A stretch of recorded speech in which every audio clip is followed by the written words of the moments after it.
Hi, I welcome you to another episode of the Western Mass Business Show. I'm Ira Bryck, and I'm proud to say this is our second in a long series of hour-long episodes. So if you're used to listening to this for half an hour, please cancel your next appointment so you can tune in, but it will be on the podcast page after.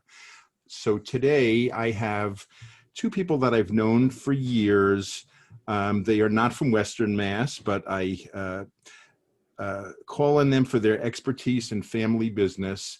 Every year, I would go to this meeting in Evanston, Illinois, the Psychodynamics of Family Business Group, and I was so honored to be in the presence of 30 amazing family business consultants, no more amazing than these two, who is Jeff Savlov from New Jersey and Barry Graff from California, two people that consult to family businesses. So nice to have you both here. Yeah, thanks, Ira. We're cool enough to be from Western Mass. Yeah, definitely. We will let you come in. Glad to be here, Ira. So that was Jeff and then Barry, just so you know their voices. So let me just start with each of you just saying a little bit about what was your intro to family business. Were you damaged in early childhood and then decided to join your family business and do this kind of work? Let's hear from Jeff first and then Barry. Okay, we're both politely waiting for directions. Yeah. Who goes first? One of my introductions was my dad throwing a garbage can at me at our family business, which was a print shop. My dad was not a violent man. My dad never hit me my entire life. He was actually angry with an employee. But it was still humiliating. I did get out of the way of the garbage can. He was far enough away that I had time to duck. But that was just, there were ups to being in a family business. My mom and dad and I were heavily involved and in a smaller print shop in New Jersey. And we had actually a large commercial print shop in New York where we did sort of like high-end lithography and stuff. But bottom line is, family business is pretty intense. My dad and I realized that there are two things that we should never do again. We did them once and we should leave them alone. One is have him be a coach of one of my sports teams, and the other is have him be my boss. So I left the family business. There was not a lot of drama, had the experience, learned from it, went into the corporate world, sales and marketing, and kind of went my own way, but something stuck with me about it, the ups and the downs, the good and the bad. And I went back and trained as a family therapist and then started doing consulting work and working with families now. So many of us in this field had some kind of family business experience, and that's a small bit of some of the drama I went through and a little bit of my history. So you got in through doing social work and so on, and then how did you get turned on to the family business aspect of it? I mean, aside from your own past consulting. Yeah, well, so I left. I worked in sales and marketing in the corporate world. I became a family therapist, and 25 years ago, I started a private practice in clinical psychotherapy. And really, that's where I thought my career was going to stop. And it was really just by coincidence that clients coming to me for talk therapy, psychotherapy, they were coming for marriage therapy, or their adolescent kid was acting out. But a couple of them also had businesses, and there was so much there. When you're working with somebody and, couples counseling or with their teenager, whatever, in family therapy, you get to know them in a pretty deep way. Yeah. And all the issues were just right there. And I felt like there's a way in which the family dynamics and emotions and relationships have an effect on the business, and having a business that you're sharing as a family and transitioning from one generation to the next has an effect on the family and the emotions and the relationships. Yeah. And as a therapist, I felt like there's something that is not therapy, but it's also not what a typical MBA, CPA, attorney type consultant does. And so I started to get involved at that point on the side of my consulting practice, of my therapy practice 25 years ago. Started to get involved with helping people in that middle area between the family stuff and the business stuff, and just kind of built it over time. That's where I spend most of my time now. Yeah. And the stories are intriguing. I mean, there's a reason why there's so many movies and TV shows about family business plots. Yeah. Tons of great stories. Yeah. Yeah. So Barry, what is your background? Well, there was really two-stage process getting me to family businesses. In 1966, I was in graduate school. And we were focusing a lot on individuals, working with individuals. But a famous family therapist came for a seminar and presented a family and it just got me. I said, oh, this is it. This is where I belong. Uh-huh. So for the next 20 years, I worked with families as a therapist. And then in the 80s, managed care came along and insurance changed. And frankly, as a business decision, it was not easy to have a private practice in family therapy. Mm-hmm. And I was at another conference, and a therapist brought an example of a family. And I said, oh, this is a family business. Mm-hmm. That's interesting. Let me explore that. Right. And I did. Yeah. Yeah. And since 1989, I've been working only with family businesses. Uh-huh. So let me just ask you, I have like a few questions, but feel free to roam around. I know that you both are very capable of that. So I just want to start with this question. Somebody we all know, Dennis Jaffe, wrote a book recently on the premise of that what makes a healthy family and what makes a healthy family business are pretty much of 100% overlap. Can you just give me your opinion on that kind of thing? Well, I'll start. Yeah. I think, first of all, Dennis Jaffe is smarter than I am, so I'll do the best I can. Okay. There are certainly foundational elements that help both systems, the family system and the family business system, but they're not exactly the same. But underlying everything, communication, good conflict resolution and decision-making, and probably the bottom line for me is differentiation for individuals. And what I mean by that is not that everyone goes away from each other. It means in relationships, I can be myself and we can also be intimate and connected. Mm-hmm. And family business adds a dimension to that. It's a challenge in every family and every relationship, going from the I to the we. The family business adds a dimension to that. Mm-hmm. And sometimes the path through the family business helps the family be healthier. But there are different challenges. I'm not going to love my son or daughter less because they don't function well in the business, but that doesn't mean I'm going to give them the role that they aspire to. And how we work that out, yes, in that way, the how we communicate, how we can each be ourselves in that context, that is common. Right. Okay. So I'm just going to leave that and not dig in more because Jeff has something to say about that too. Yeah, one of the things that strikes me is an area where there's not overlap. So, a little bit of the distinction, which is, in the family, generally, you're part of the family. You're part of the family, right? And you're accepted kind of unconditionally in most cases, hopefully, as part of the family. I think in the business, the healthy family businesses, it's different. Not everybody automatically gets in my opinion, in the businesses that I would call healthy.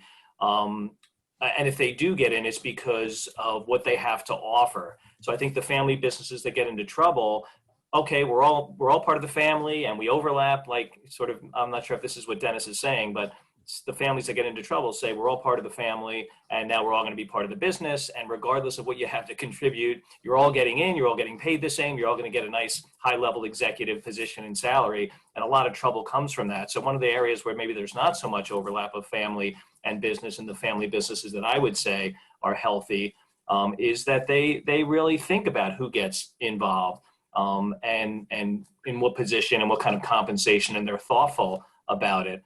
A lot of families don't think early on that you can be involved by being an owner, but not work in the business if you don't have something to offer.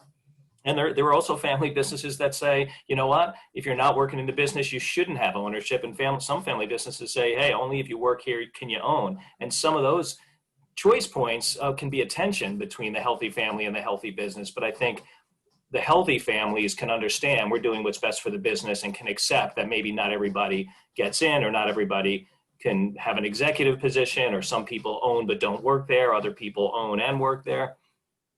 And I would imagine that an emotionally mature, well-balanced family can do things differently than a family that is stressed and confused. Maybe one needs a policy where the other doesn't.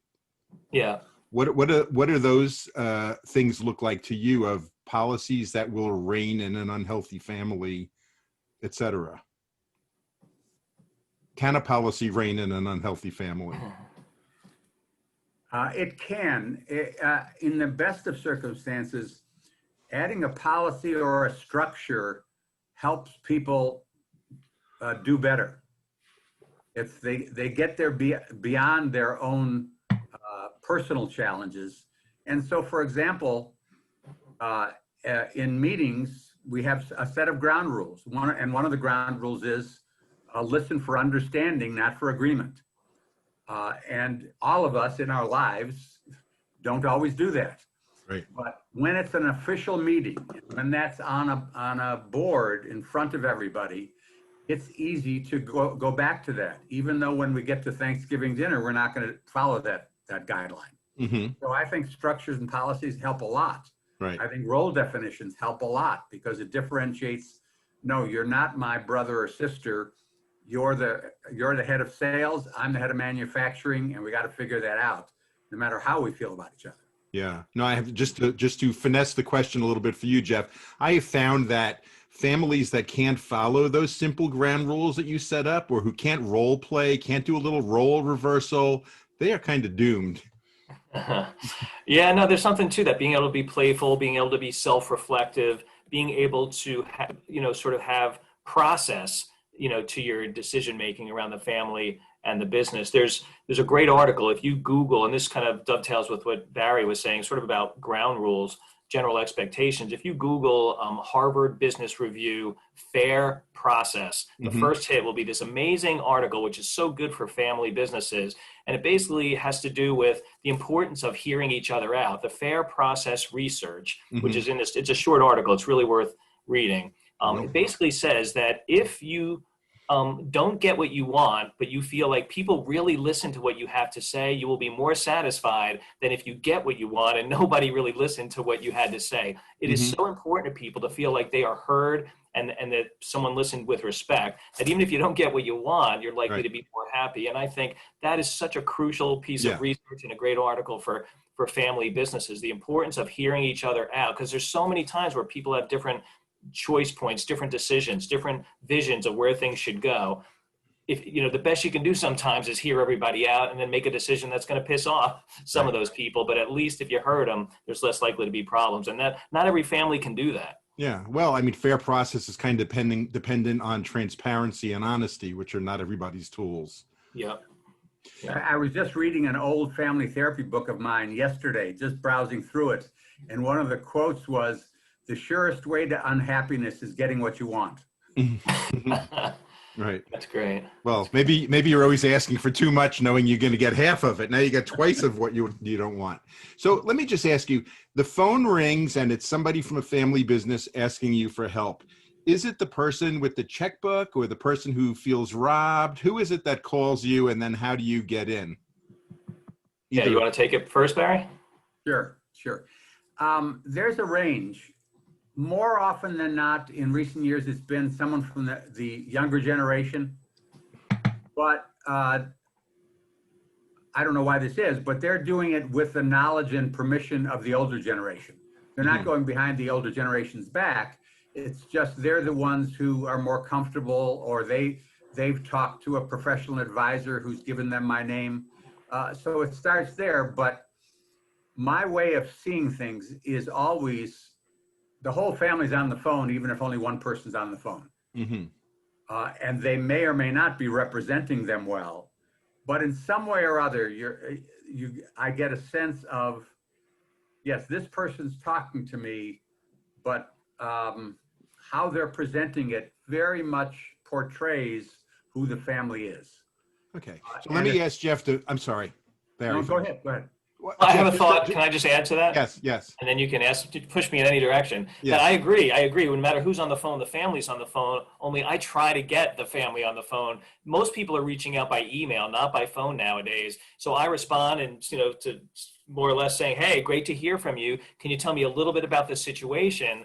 So I can decide, have a sense of who's best to get on this first call. And then I try to get more than one generation and several people on the very first call. So before I even speak directly with anyone by phone or in person, I try to set up a video call. This is even before COVID. I was doing video calls to get several people, different generations on the very first contact, so that I'm hearing different sides of the story all at once, and no one person had my ear before anyone else. It's not always possible. And so sometimes you do talk to one person with an ear for the family, but it's great when you can get a bunch of people and then you get the real data. Yeah. And sometimes I would say, I don't work for you, I work for the good of the family business. And I thought that's not really true. I mean, I want to save the family more than I want to save the business. So next one is, what do you do to build trust with a family? Because you need to be the honest broker, but obviously you're going to have opinions about what people are saying and see that somebody's a tyrant or whatever. Either of you. That's a great question. And I think there are two levels of that. I think there, number one, you have to be a genuine person. Mm-hmm. Families are, the vast majority of the families I work with are not just looking for someone with the right answers. They're looking for someone who can be part of their family in a small way, where they know, even if they're fighting with each other, they want to know that you're going to be supportive of all the relationships. Mm-hmm. And I think how you communicate in that right from the beginning is a key part of that. And a key part of that is sharing yourself in a genuine way. Mm-hmm. So saying things like, yes, sometimes it's hard for me to talk to someone when I have angry feelings and I just don't know what to say, right? Or whatever it might be. Yeah. So I don't want you to always answer the same question. So I'm gonna twist it a little bit. When I first started at the Family Business Center, there was an article on my desk called "Why Fire the Family Business Consultant?" And it was making the point that sometimes you just need to relieve pressure, like in a pressure cooker, and they hire you, they tell you their story, and then they fire you and they feel better a little bit. Does that happen to you guys? Yeah, absolutely. I think sometimes just that way, you get hired, you help them to see what's really going on. Often they know what's going on and they're just not talking about it. They start to talk about it, it's painful, and they may get sort of frustrated and fire the family business consultant and just sort of do it on their own, but it gave them what they need. Or sometimes you're able to give them a lot of the help they're looking for, and they fire you, so to speak, because they've really done all the work. But sometimes the sort of letting go of the business consultant happens well before the work is done. But they're able to show themselves that even if it's a little painful and hard at times, we were able to have the conversations. We got the issues out on the table. We can do this, and we can move on and call you in the future if we need you. Okay, so Barry, here's my twist on that question. Sure. Do you ever get fired, or I mean, it's not always fired. Sometimes you just don't get a next appointment, which is like getting fired. Because they liked it like that? They liked the chaos and the confusion and the hostility? No, that has not happened. Uh-huh. Maybe that's the luck of getting families who really want to make things better.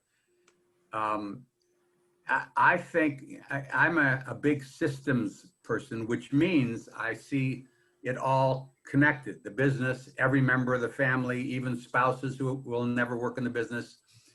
And I think we all should get fired. Mm-hmm. And I feel best when I get fired when the family is on its way and they're going to, the goal is independence, is not permanent dependency. And sometimes literally that has happened after the initial session that Jeff talked about with the whole family there. The family kind of got it.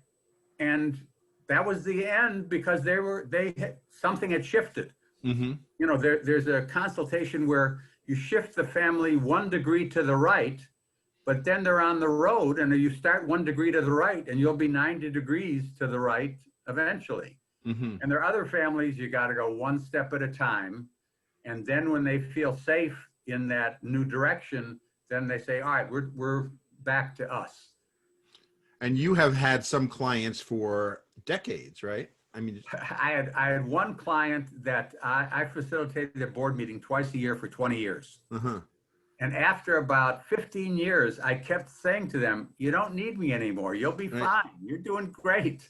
And they said, no, We don't think we need you, but we want you here just in case. Right. But after 20 years, you might have shifted them 20 degrees already. Well, it was the shift came fairly quickly, and we had to keep addressing some difficult issues. But it was a great family. It was just three siblings who had inherited a lot of land, and they were they sold all the land, and we stopped when they had sold all the land.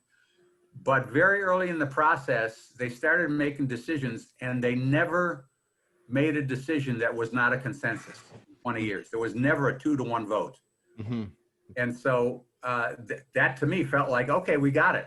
But they felt like they needed me and actually a couple attorneys who sat in on the board meeting too, to buttress them just in case they went off the track. You know, in my mind, I don't think that's an unhealthy dependency that they still wanted you around. I wonder if you would agree, Barry. I think it can just be they like the support, they like the structure. It helped them deal with some kind of underlying tension, not a horrible tension, but just the tension of natural, siblings being together. I wonder if you would agree that it's not necessarily unhealthy that they still wanted you there. No, because when they had sold all the land, they said goodbye, and in a very meaningful way, and they went off the way, and they're still our siblings. Well, Robert Duvall worked for the Corleone family for many years as the consigliere, so you're kind of a consigliere there. So next question is, so what are some of the common conflicts and problems that any family business, no matter how healthy or game they are, what are some of the things that keep coming up for each of you? Go ahead, Jeff. Sure. Fairness, right? Fair versus equal is such a big thing. Though there's one version of fairness that is equal, right? All three kids, executive positions, same salary, even though one went to college and has an MBA, one went to college and dropped out early, and one, barely finished high school. This is an actual situation I'm thinking about. They all got the same ownership. They all got the same salary. They all got these sort of equal executive positions. That is a recipe for disaster, because the person who worked hard and got the MBA and got all that background experience is going to resent that the younger and that might have been that the parents didn't want to say, we love one of you more, or think that you're the smartest or something like that. Right. Or you deserve this more than your sibling. But for them, this is some kind of expression of fair, equal parental love. But, so that's just one example. But, roles in the business, compensation, who gets how much ownership, those are really complicated things to figure out. And going back to the earlier question of, can a policy sort of help a family be healthy, or whatever the question was? I mean, this is where sitting a family down and laying this out. I've had families call me and try to hire me to tell them what they should do. Should we give our daughter who's not in the business the same amount of ownership as our daughter and son who's in the business? And they want an answer from me. I'm like, you'll find someone out there to give you that answer. It's not me. I want to sit you down with all three kids and look at the pros and cons of all these choices and figure it out as a family. That's the fair process idea. Let's sit down. Let's look at the pros and cons, and let's figure out something as a family that makes sense to all of us, versus making a decision because my attorney or whoever told me to. This is how they see it work the best, and then just plop it on the heads of the next generation without a real good understanding or involvement and input. Okay. So I'm changing the question. So Barry, you are both trained therapists. I'm a trained children's wear retailer and later an educator and mediator. I'm not a therapist, but many times my clients say, this is kind of like therapy, and they kind of like it and they kind of don't like it. Do you find like your people are looking for psychotherapy or family therapy, or is that just a special skill that you have in helping them figure out their business relationships and all of that? Yeah, interestingly, occasionally they see this as therapy, but that's more rare. This is really about reducing the pain and expanding the positive connection between us while we keep the business successful. And they're pretty clear about that. Mm-hmm. So I certainly have referred some clients to therapy, not necessarily the whole family, usually individuals or couples or a pair, but sometimes I do something that is therapy-like. Uh-huh. And what I mean by that is just communication and conflict resolution. Yeah. People expressing feelings to each other doesn't have to be therapy. It's not about having pathology. It's just about, it's not simple to communicate with each other, so we have to work at it. Right.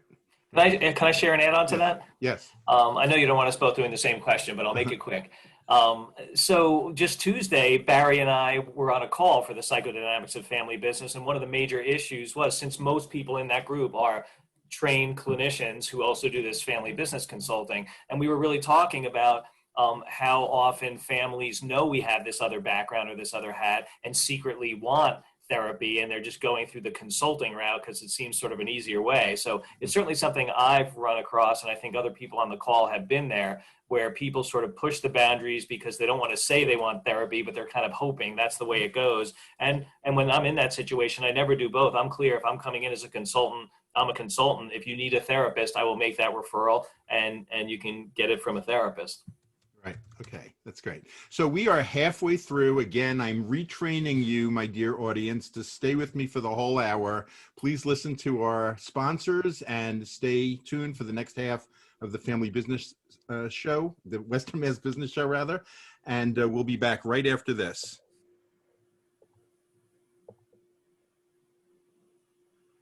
Hi, we're back on the Western Mass Business Show. I'm Ira Bryck. And I just want to say that we are now on for 6 years. We have almost 300 guests. You can see all of our past episodes, or hear them at least, at WHMP.com. Go to podcast, Western Mass Business Show. And if you own a business and think you have a story to tell, please give me a call at 413-575-5850. So my guests today are Jeff Savlov, who is a family business consultant from near Princeton, New Jersey, and Barry Graff, who's from San Diego, California, and both of them are respected colleagues of mine. When I would be at these Evanston Psychodynamics of Family Business conferences, whenever I would see either of them about to say something, I would perk up and stop doodling. So I'm glad to have you both here. So let me just ask you, is there a difference between the problems that face a big business or a small business? And let me tack onto that a part B that you can just get right into is there a generational difference? If you're doing something from the so-called greatest generation versus the baby boomers versus the millennials, are there different family business problems? Big versus small, generations. Barry. I'll tackle big versus small. Okay. Because I think about that a lot. And I've had a great range. I've had international companies and I've had little teeny startups, and the issues are very similar. Quite simply, the smaller ones, their life is at stake sometimes. Mm-hmm. And the bigger ones, their life is not at stake. Mm-hmm. So certainly they have big decisions to make that have to do with the business staying profitable and growing, et cetera, but they don't have to face, if we make a wrong decision here, or if we keep fighting, we're done. We're out of business. So that urgency is more present in smaller businesses. Mm-hmm. But the communication issues are often very similar. Right. The second thing is, in bigger businesses, there are more non-family managers. Uh-huh. And so making sure you integrate family and non-family is very important. In a smaller business, it's more likely that even to the second generation, only family members are leading the business. And that's right. Fine, but it does make it different. So meritocracy is good in either case, but if you have a lot of managers, you better make sure they're good. Well, yeah, and it's easier to do that with a lot of non-family people. Right. And then, of course, the issue is the family member being paid too much or too little? And the norm is that they are paid too much or too little. Mm-hmm. Right. Either too little because we want to show people that we're really invested in them, or too much because, well, I'm your son and you have to pay me more, and they haven't resolved that. Well, so let me just stick with Barry for 1 minute, then we'll give Jeff 2 extra minutes. My father, in business with my father for many years, he would always say to me, you need to be when you're a family member, you need to be twice as good to get half the credit. That struck me as BS for some reason. I can't quite put my finger on it. Can you? Well, I think there is a truth in that. But it's not about performance. I think it's about integrity. Mm-hmm. I think if you're a family member, which means you're at the core of the business, there has to be a great deal of trust built. And in the vast majority of businesses I've worked with, the non-family employees who have been around for years and years, sometimes decades, feel like family in the business. Mm-hmm. You mentioned trust before with a consultant. There's a ton of trust within all those people for the family. So I think that's truer on the level of integrity and trust. As far as performance, I think family should be judged the same as anybody else. Okay. So Jeff, do you want to pick up on you can talk about big and small, but also the generational differences? Do you see that there are different styles between the generations?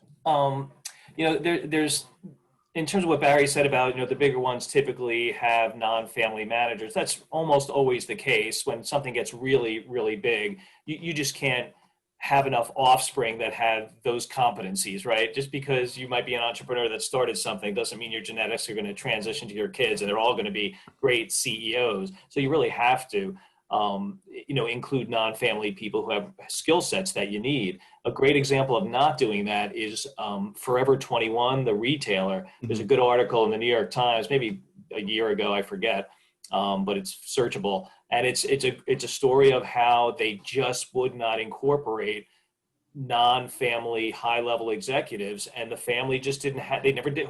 It was their first time having $1 billion company. They started it from scratch. They came from, I think, Korea, started with nothing, and it just got so huge, and they were so out of their league. And when they did hire non-family managers, they wouldn't let them really do their thing, and it really was the downfall of the whole thing. Another thought I have on this big and small thing is there's two different kinds of big, at least two different kinds. There's the .com billionaire who really has a wife and maybe a couple of kids that might enter the business, and it's $1 billion company, but one owner and a couple of kids. And then there's the $1 billion huge company that's got thousands of employees, and it's just interesting. The .com billionaire is sort of big in numbers, dollars, but it's really a small family that has to make decisions. And then there's the other kind of big. I've worked with $1 billion level companies where you have the family is massive. You get to the third, fourth, fifth generation. I've worked with really big family businesses where there's 100 cousins. Try to imagine 100 cousins making a decision about anything.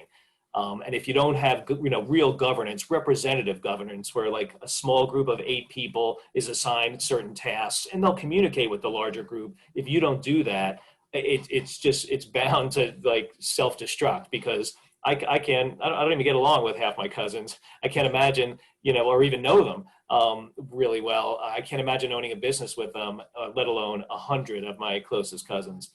The generational thing, I'm not sure what to say about that. Certainly the greatest generation, and even, the baby boomers are very different than the millennials. And so you have to sort of respect where each generation is coming from and their style. And I think every generation wants to say the next generation is screwing it up. We did it the right way. Right. I see plenty of families where there's an appreciation for the strengths of the next generation. Yeah. And I think when the senior generation has some sense of respect and appreciation for what the next generation brings, that's really beautiful and goes well. Certainly the so-called the greatest generation did have more allowance to be command and control. I think the younger generation feels a little pressured to be more egalitarian, which might not be easy. Somebody has to be the decision maker, for instance. Well, I think that is part of our transition from the individual leader is the answer to teamwork is the answer. Mm-hmm. And partly that, I think that is a result of women being more in leadership positions. And so that is a difference in the generations. Mm-hmm. 2 generations ago, we depended on one person and it was a man. And now we depend on people in relationship, and that's men and women. Yeah. So that leads me into my next question, which is, I had heard, and I don't know if this is a factoid that's not true, but that, I guess a few years ago, it became that more women were running family businesses than ever before. I don't know if it was the majority, but then there was a little fact about it, was that the women were never the first choice of their parents. It was always after the son had blown up. So what is your whole view of that, of women taking over companies and how they get along with their fathers versus their mothers and that whole gender topic? I can say I've heard the first part of that, and I've seen a lot of research that there are more, presidents of family business companies that are women than out there in the general business world, there are more women on boards of family businesses than there are women on boards of the non-family business world. So I think, women are getting a lot more opportunities in the family business world. I've never heard anything that it was sort of a second choice, and it doesn't bear out what I've seen. I've seen women who are much more competent and well-trained and educated than their brothers kind of get the I'm not saying they aren't. It's just the brothers given the first chance. No, but I've seen it. But I've seen the sisters be more competent, well trained, and not get the opportunity, and I've seen them get the opportunity. But I don't see any sort of widespread. Let's see what our sons can do, and if not, we'll take our daughter. I haven't seen that.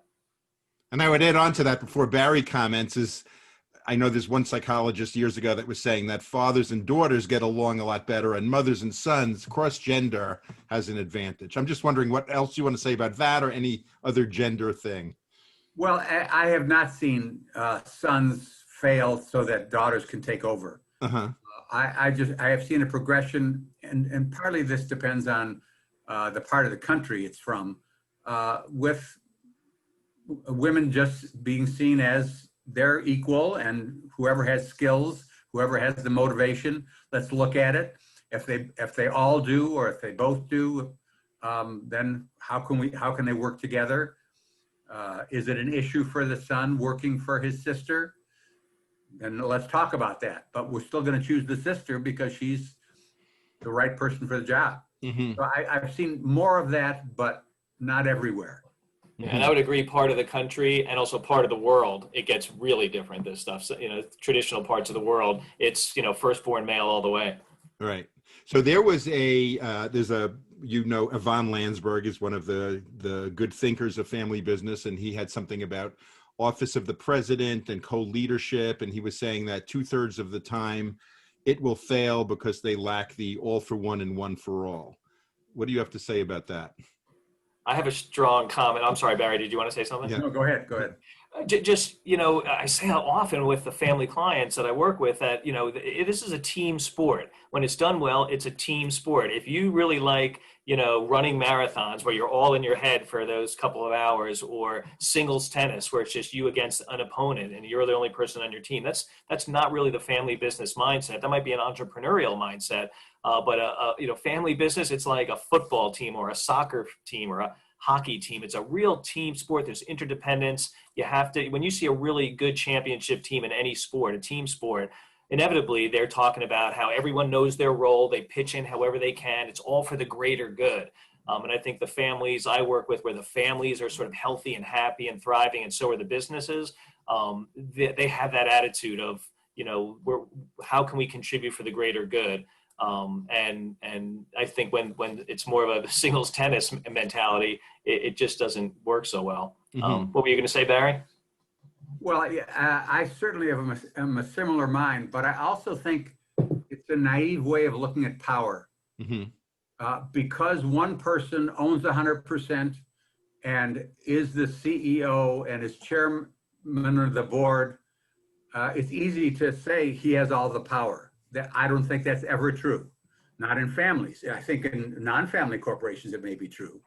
I think in families, emotional power is underneath the surface all the time, and how people affect each other is there all the time. And if dad in that case truly is not sharing anything with anyone, it will only lead to distance in the family. So what would be, Barry, just to follow up on that, what would be an example of somebody who uses their emotional intelligence to not have power, but to have influence in a company that's not a position power?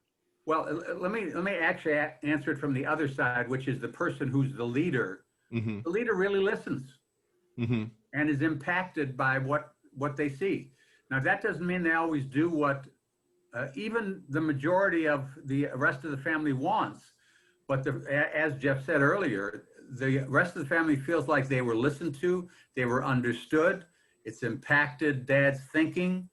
And at another time, he'll go in our direction. Okay. A small personal example. When my father-in-law was still alive, he lived to 95. for the last few years of his life, all the holidays were at our house. Mm-hmm. And he would, like clockwork, ask me, Barry, do you want to sit at the head of the table or should I? Mm-hmm. And I would say, no, you Dad, you sit at the head of the table. Mm-hmm. And that's a perfect example of that. Right. I loved that in those situations, he was, quote, the head of the family. He wasn't deciding anything. Doesn't matter. It felt right because we had a relationship.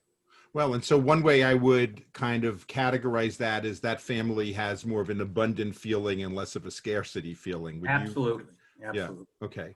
So how do you grow that? If you grew up in a scarcity family, how do you become more of an abundant leader of the next generation? That's a great question. Yeah. Well, if your land is arid, find some land where you can grow things. Mm-hmm.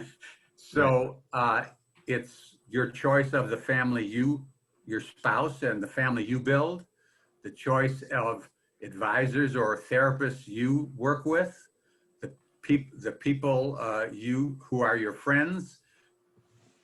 And oftentimes in those situations, people need to learn how to look for abundant relationships.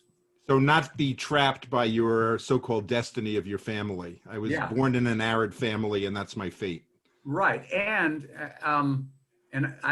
we've had this interchange a number of times. Because my parent is not capable of loving me in an abundant way, doesn't mean I can't love them in an abundant way. Mm-hmm. And that's one way of building the abundance. And so it's a natural part of the transition of I become the elder at some point when my parents become frail. I'm going to take care of them in emotional ways as well as physical ways. Right. So here's my question for Jeff. So I put out a call of who wants to be on my show, and you had suggested you instantly went for my idea of like, let's get Barry instead of your idea, but you wanted to come on with your wife, who's your business partner, and your mother, who you said was a fabulous mother. I thought that was so lovely. I wish, that every family had that, but like, well, here's my question. It's kind of a switcheroo. Do you ever get into situations with families that you said, this family is really triggering my issues personally, and I need to really stay balanced here, or I'm going to screw them up with my own screw up? Yes, is the easy answer. Would you like me to say more? Yes. Yeah, absolutely. This is intense. And yes, there's times when, the father and the client family is like my father in ways that were really hard, or like my mother in ways that were really hard. And it brings that up, and it's only natural. That's why I spend a lot of time, like, Tuesday, I was on this call with Barry and the other people from PDFB where you've attended, Ira. We meet one weekend a year, but we've stayed in touch now, especially with COVID, more frequently. And I'm involved in study groups where I have just colleagues that I can present my cases anonymously and just sort of talk about what I'm getting pulled into, and just have other sort of pairs of eyes that are just supporting me and calling me out and helping me make sure that I'm, keeping my role in the appropriate way, because it does stir up a lot of stuff. Mm-hmm. Barry, you want to add to that? Or? Sure. Yeah. The advantage of being old and having done this for a long, long time, I really like when they stimulate my stuff. And at core, it's always stimulating a fear, whether the fear is about confrontation or about intimacy or about adequacy. And those are human characteristics. And sometimes if I feel that, I'll share it with the family right away. Mm-hmm. It's a way of moving forward. I want them to stimulate all the parts of me. And it's kind of nice to see that, oh yeah, I still got that part. I haven't, that'll maybe never be worked out totally, but that's the way it is. When clarify that you will share that with a family, with a client. Not always, but sometimes, yeah. And I feel quite free to do that because it's just how life is, Right. I'm not particularly afraid if someone yells at me, but when I see a father yelling at a son, does something vibrate in me about when my father was big and I was little? Of course it does. Mm-hmm. That's the natural order of things. And Right. so that when I share that, you start with what is, and then you talk about now, how can we deal with that? Mm-hmm. Okay. Yeah, I would agree. It can be really an assessment tool when you are just sort of comfortable in your own skin and can just let yourself feel what's coming up in you. Often that tells you something about what's going on and helps you to better understand the Mm-hmm. family. And like Barry, yeah, I think it's great to share that and use it. Yeah. So I think all three of us probably have some version of what we call the chemistry meeting to just see if we resonate with the family. If they trust us, you can be the most honest broker in the world, but you remind them of somebody that ripped you off. How do you establish that? Like, what goes into seeing if you have chemistry and if you can be helpful? I had some very interesting thoughts about this last week, and actually it played off a case that Jeff presented a couple of years ago, where he presented a family and very quickly things just moved forward in just a lovely way. Mm-hmm. And I thought a lot about it and asked about it at the time. And I didn't know that, at least for me, we pinned down how that trust developed instantaneously between Jeff and that family. And what I came to last week is I think sometimes the consultant and the family fall in love on the first meeting. Mm-hmm. Now, what do I mean by fall in love? Because it's not romantic fall in love. It means the sense very quickly, we really should be in this together. And that sense of not just the expertise, because all of us, not only three of us, a lot of people we know have equivalent expertise to us, but there's just something about the clients feeling like this person will know us kind of naturally. Mm-hmm. And the feeling on our part is, I belong here in some way. It's very vague, but it's the basis of a lot.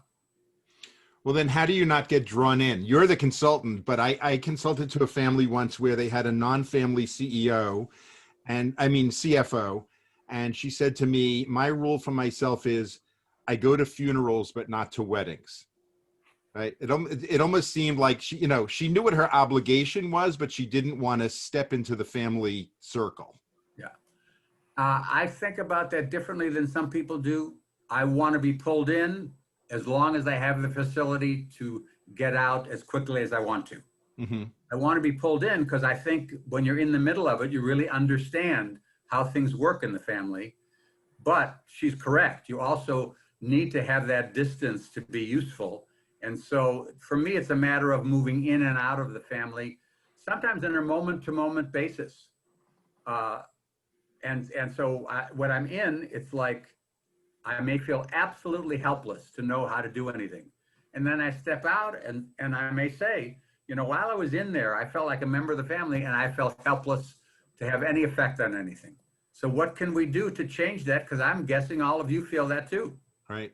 I mean, I think I have this in common with the two of you, but I can't imagine either of you doing your job without bringing your whole self, as they say in the, whatever that song is, put your whole self in and shake it all about. Hokey pokey. Hokey pokey, that's right. Yeah. So we have 4 minutes remaining, and I want you each to do this, is just give your contact info, but also the short version of what your first encounter with an interested family looks like. Sure. My email is bdgraff@gmail.com. That's B as in boy, D as in dog, Graff, GRAFF as in Frank @gmail.com. And that's the best way to start an interaction in these days. My first contact, it would be lovely if the whole family would call on the initial call. And I would certainly encourage that. But it starts however it starts. And I, like Jeff, as quickly as possible, get to the whole family. Mm-hmm. And that maybe if there's a lot of conflict, it may be one at a time first on a phone call. But then there'll be an initial family meeting where we really assess, should we work together or not? Does that fit? And then we go from there. Mm-hmm. Okay. And Jeff? Yeah, an easy way to find me is just to Google Jeff Savlov. That's S as in Sam, A, V as in Victor, L-O-V as in Victor. Search Jeff Savlov Family Business Consulting. You'll find me. My website it's kind of long and complicated, but it's www.blumandSavlov.com. Search me in family business consulting, you'll find it. Thanks for asking me to share that, Ira. Basically someone calls, if I have to speak to the first person because they're not comfortable getting more people on, obviously I'll do that. I do try to get, I'll take an hour Zoom. There's no charge. It's just like a free consultation to see if there's some kind of mutual interest. After that, I'll generally spend a half day with the family.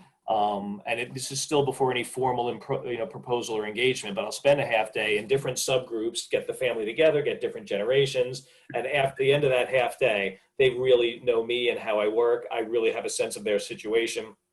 I can tell them honestly if I think I have something to offer, if I think there's a better professional for them, and they have a sense of if they are comfortable with me and they want to work with me, and we'll figure out the next steps. Mm-hmm. Okay, that's great. So is there any just closing statement, if you were now speaking to the world of family businesses, just one little bit of wisdom that you each have, what they should do today? I just listen to each other. Mm-hmm. Okay. And Jeff? I think the more you can live meritocracy, where people enter the business and get paid and compensated and all that based on what they bring to the business, I think that's one of the simplest things you could do to really guarantee a long, successful business. It can be hard on the family, but I think when you get the full picture, the family that buys into that and lives by it, you can have a just great family and business all together. That's great. Well, so it was a pleasure speaking with both of you. I just want to say to anybody that's listening to this, I completely vouch for both Barry and Jeff. I would trust my own family to you. And this is the Western Mass Business Show. Please listen every Saturday at 11, and there will be a second airing during the week. We'll figure out when that's going to be. And again, all of our 300 shows are at whmp.com. Go to podcast, Western Mass Business Show. So with that, I say thank you for listening and tell your friends, and see you next week.